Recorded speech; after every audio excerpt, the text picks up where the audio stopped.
सूरजपुर जंगल में लीला और रामू उसकी पत्नी तीनों मिलकर दोस्त की तरह व्यापार किया करते थे और अपना गुजर बसर किया करते थे। लीला अपने खेतों में केला उगाकर उसे बाजार में बेचा करती थी। दूसरी तरफ रामू और उसकी पत्नी यह दोनों दूसरे बाजार से कच्चे केले खरीदकर उस पे दवाइयाँ डालकर बेचा करते थे।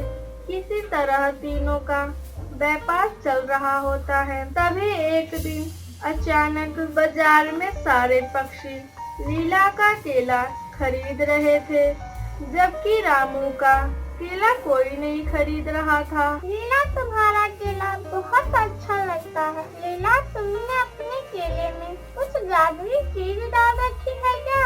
नहीं सुहानी, यह केले मैं अपने खेतों में उगाती हूँ। उसमें किसी भी प्रकार की दवाइयाँ नहीं डालती हूँ और यह बहुत स्वास्थ्य केले हैं और लाभदायक भी हैं, इसलिए यह तुम्हें अच्छे लगते हैं केले। अच्छा लीला, मुझे 1 दर्जन केले दे दो। उधर रामू उसके पति यह सब देख रहे होते हैं। फिर रामू बोलता है, देख रही हो चंचल, हमसे अब जंगल में कोई भी पक्षी केला भी नहीं खरीद रहा है। कैसे खरीदेंगे केले?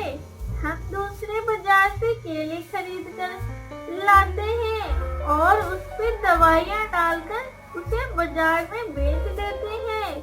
मुझे लगता है हमारा केला मीठा नहीं है, इसलिए कोई भी पक्षी खरीद नहीं रहा है। अरे पागल, हम सब कम दाम में केला खरीद कर लाते हैं और हम ऊंचे दाम में बेचते हैं और उसे हम कितना मुनाफा होता है। लेकिन हम क्या करें?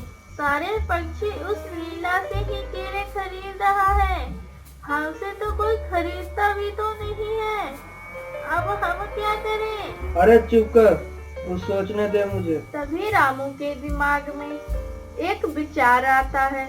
फिर वह बोलता है, उपाय मिल गया चंचल, उपाय मिल गया। कौन सा उपाय? चंचल, मैं अपने मामा जी के घर जाता हूँ, उनसे केमिकल लेकर आता हूँ और रात में लीला के खेत में डाल दूंगा। इतना कहकर रामू वहाँ से चला जाता है। मामा जी के पास जाकर रामू सारी बातें बता देता है।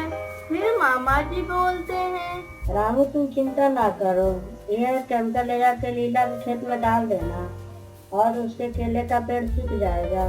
इतना बात सुनकर रामू बहुत खुश होता है और दवाइयाँ लेकर वापस आता है और सारी बात अपनी पत्नी को बताता है। फिर रात होने पर रामू और उसकी पत्नी दोनों लीला के खेत में केमिकल का छिड़काव करने लगते हैं। केमिकल के छिड़काव करने के बाद वह दोनों वहां से उड़ जाते हैं। सुबह होने पर लीला अपने केले के खेत से केले तोड़ने लगती है। केले तोड़ने के बाद लीला अपने बच्चों से बोलती है, देखो बेटा, यह केले बेचकर तुम्हारे लिए कुछ खाने को लेकर आऊंगी, तुम घर जाओ। ठीक है माँ। फिर लीला केले के टोकरी लेकर बाजार की ओर चली जाती है।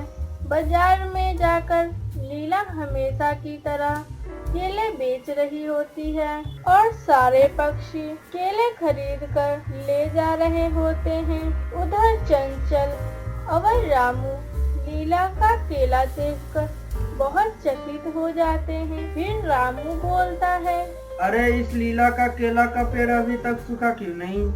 लगता है मामा जी ने मुझसे झूठ बोला है।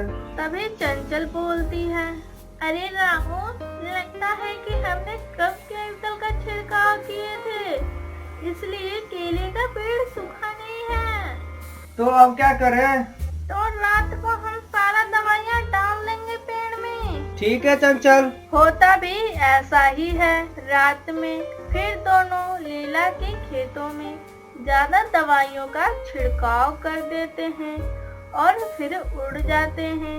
अगली सुबह लीला जाती है तो देखती है कि केले का सारा पेड़ सूख गया होता है। फिर लीला रोने लगती है। मैं अब अपने बच्चों को क्या खिलाऊंगी? मैंने किसी का क्या बिगाड़ा था कि मेरे पेड़ों में केमिकल का छिड़काव करके सुखा दिया है? अब मैं क्या करूंगी? तभी वहां से चील गुजर रहा होता है, परंतु लीला के रोने का आवाज सुनकर आता है और क्या हुआ, तुम रो क्यों रही हो? ना जाने किसी ने मेरे केले के पेड़ों में दवाइयों का छिड़काव कर दिया है, जिससे कि मेरा पेड़ सूख गया है। अब मैं अपने बच्चों को कैसे पालूंगी? तुम चिंता ना करो, ये लो दवाइयाँ। इस दवाइयों को अपने खेत में डाल दोगी तो ये केले फिर से हरे भरे हो जाएंगे। फिर लीला दवाइयाँ ले लेती है और अपने खेतों में डाल देती है। फिर वहाँ से चली जाती है और फिर अगली सुबह आकर देखती है तो केले फिर से वैसे ही हरे भरे हो जाते हैं। लीला यह देखकर बहुत खुश होती है और रामू और चंचल के घर जाती है।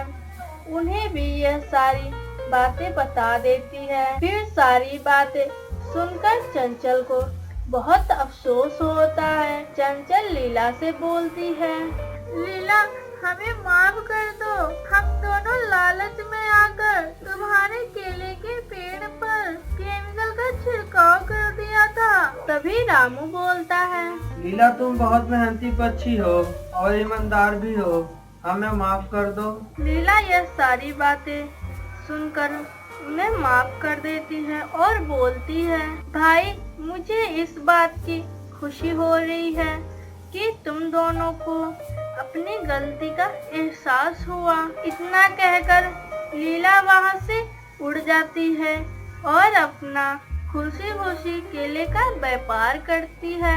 आपको मेरी वीडियो अच्छी लगी हो तो प्लीज मेरे चैनल को लाइक सब्सक्राइब कर देना।